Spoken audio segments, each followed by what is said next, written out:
Hey people, so I just came back this week. We had a special speaking engagement. Someone from the crowd had a really good question, and it's a question that I would answer differently now as this is post-dating with the knowledge that I have, where I might have given a different answer years before this. The question was, how do I decide what to put out on my first launch? That's a super loaded question because there's literally 10 questions that I need to ask before I can give you an appropriate answer. It's not to blame you guys if you're a startup company, because you don't, one of my big points is you don't know what you don't know. My answer to him had kind of several parts to it, but number one I want to say is research is very, very important. I think I have a few videos on research, so I'll drop a link to that right now.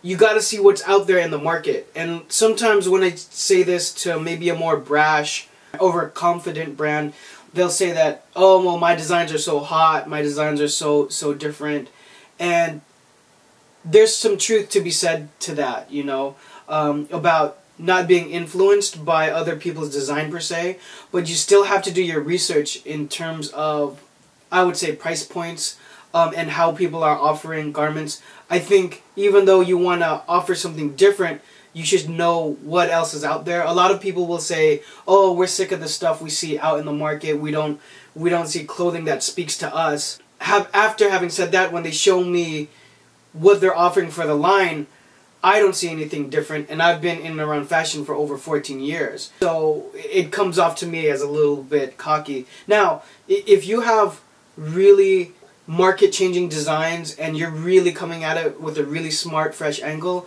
then that's amazing. I think you should still know that, for example, patterns are really hot still, or that Fair Isle prints are really hot, and then there's a whole other part of the market that wants really muted, tone-on-tone. As this post-dating, for example, those are two very big elements that are in the market right now. Now, whether you want to base your clothing line off of that, or have something that harkens to that, or see that that's a trend that might be on the downturn and see how can I then flip that by seeing what's selling. You know, these are different questions you want to ask, but after having done the research. So number one, do your research. And not only just with the styling of the garment, but what type of garment. Most of the guys that are watching this channel are have a shoe strap budget compared to a multi-million-dollar company that I could be working or consulting for. So my answer to them is going to be a completely different answer to you. For example, if you put out a headwear program, if you're doing a hat,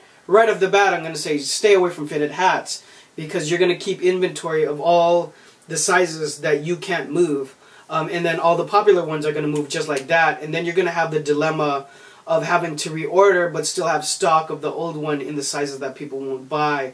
This is less of a problem for a bigger company. I would say, you know, you should do snapbacks because those are universal for whatever size head you have. And if you're dropping that product out to the market, then you don't give them a choice. And guarantee whatever you put out to the market, despite whatever other brilliant ideas you have, if you had more funding you would put out, whatever you put out to the market, that's what they're going to respond to. And so research in so many different facets, not only design, styling, but just in product and merchandising, and a good plan in order to figure out what you can put out given your budget. And then the last thing I want to say is testing. Like, have a lot of testing. Have focus groups. One example that I give is why don't you start a secret Facebook group, put 100 tastemakers in it, invite them, say, hey, will you please be part of my secret Facebook group for a focus group. And what you do is lay out your product there. So let's just say you have 10 designs and you can't decide because your budget dictates that you're only going to put out 4 designs, let's say. Well, out of 10 designs, you could tell everybody, can you please vote on 3 designs that you would actually pay money for? Like, you know, be specific and say 3 designs you would actually pay $30 for. And then definitely from 100 people, you're going to get an answer of what your top 4 garments would be in that group. It just gives you a better sense of data instead of you just thinking it's hot. To be somewhere in between design savvy and logistical and just practical business sense, this is the way I would approach dropping an initial line for a small company.